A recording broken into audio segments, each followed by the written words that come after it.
Hello everyone, welcome to another video. Welcome to Ojuolape space.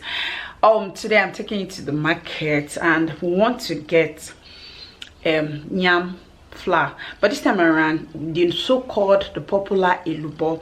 Now we use dried yam to produce our Elubo, but in a place where maybe during the scarcity of yam we have a replacement for our Elubo here in Ibadan. So I'm taking you to the market to see how we're going to make replacement of Elubo. Though what we just need is our dried cassava and dried water yam. Yes, you heard me, dried water yam. We're going to blend grind this in a particular ratio. So I'm taking you right now to the market and to see how alternatively Elubo is produced. After making it at home, it still tastes the same way. There's no difference. The only difference is if your Elubo flour is not from the normal yam flour, but it can also be from your water yam mixed, grind together with your cassava, dried cassava with dried water yam. Thank you so much for always stopping back to watch my video, and don't forget to subscribe to support Ojuolape. And thank you for my friends that have always watched and support my YouTube channel. So let's get down to the market. Please don't mind the market noise because I really want to hear that sound, that market sound. You know, I really want to. I'm not going to do any editing. You're going to hear everything. You're going to hear everything. So let's go. So you can write it in the comment section if there's any alternative way of making your own Elubo, processing of Elubo in your own place, in your own country. So let's also share knowledge. Yes, just put it in my comment section. So let me take you right to the market. See you in the market. Bye.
What's up?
So welcome back from the market. I hope you enjoy our market buying processing of our Elubo in the market today.